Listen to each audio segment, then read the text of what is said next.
speaking to the blind while the rest of us would easily be blindsided by the misconception, as we're blinded by the light of truth.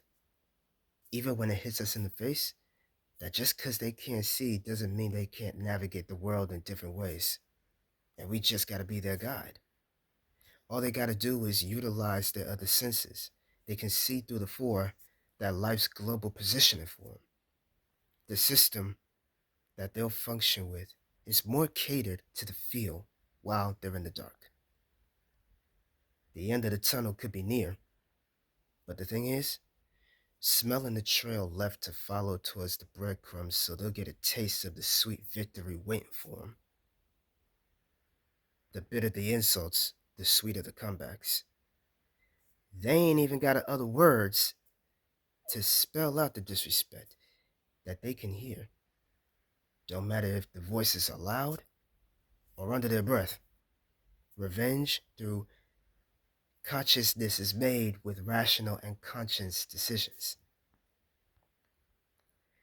Talking to the amputees that still move around with purpose in these streets. Just because they can't mobilize like you and me, don't mean they can't process the ground beneath their feet, and the walls that they can reach, and the stairs that they can ascend, ramp up, recline down, or even climb the ladder to rise up and descend, pushing through the pain.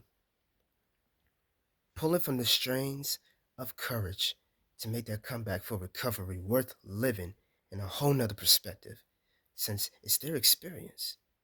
To get bullied, to get teased, or to get made fun of just because it's the cool thing to do, shove the sympathy deep in the hole of the heart, only to want to break someone else's. Break their soul, break their spirit, to break their confidence, when really those insults are direct towards themselves. And yet, that's the challenge that fuels the fire inside as the power of motivation reigns louder. Missing limbs ain't stopping how they function as sports, dance, acting, and then some, showing that doubts only clouds the potential, and the constant underestimation's allowed, no over-explanation. What's been said to the deaf. Trying to understand the depths of transparency through sign language as an extension of each breath. Lupe's precious things, class in session. Because the rest of us use our hands to build, destroy, and rebuild so the cycle continues. And we use them to say, don't hurt me, or this was self-defense. But the violent streaks brings more issues. We use our hands for and with tools to stack, just as we use those and give the rest more power to take lives when we crumble racks. Where's the sense or honor in that? So, how about the fact that these hands we have are also used to communicate how we express ourselves?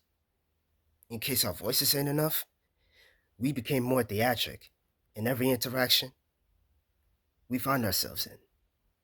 From friendships to relationships, social gatherings, reunions, to arguments, to insults, to assaults and charges. Imitating emojis to follow up jokes other than taking jabs at the movie. The snaps, the claps, and the handshakes are the responses to one's presence, to make deals, to give praises, or to get someone's attention. That's more than likely bad news to come. These hands, when authoritative, just to prove one's dominance, or words from the wise. In some moments, it's justified. In many others, it's tone deaf, like they can't even hear our mouths. Dress can be shifty, so looks can deceive, and appearances can really be more than they seem. To mold and sculpt art, creating convos and debates, yet online will take advantage of turning hate into sport.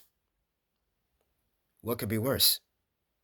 Of course, with close to no resolve, immortalize the greats and sensationalize the dissolve.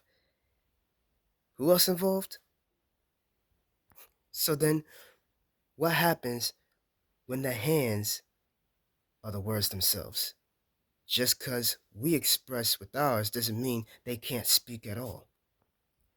Their hands are their voices for every word, every letter in the alphabet, and with every emotion enhanced by the facial expressions makes them the literal visualizations of nothing but promise in life embodied experiences.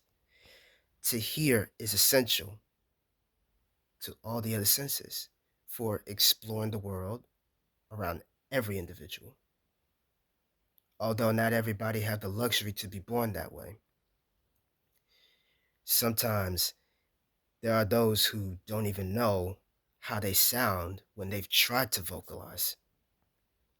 It's easy for anyone to laugh thinking that because they tried means they failed miserably. Their speech is their language, the way they utilize the common as the unique journey to find a community just like them so they can feel more comfortable till they're ready to go out on their own. More often, with all the help and support they receive. That should allow the rest of us to better open up and truly listen to them, truly hear them out. The limits in speech ain't gonna stop them from giving their thoughts and feelings.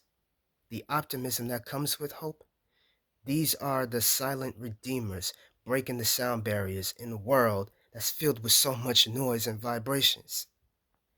As they make noise, knowing that problems have become solutions over time, just patiently waiting to come. Given the frequencies of prosperity to take hold, bringing inspiration to the forefront as the signs has shown that they're here and they're present. So, for any and every disabled out there who struggles to be seen and heard, because ignorance is bliss when we act like they don't exist, insensitive to the conditions, no consideration for comprehension, even those who get hurt for differences or even killed based on the color of their skin, you ain't alone. It's just a matter of bridging the gap between people. No human being's the same, even while we breathe and bleed, and still, these differences ain't gotta be bad things.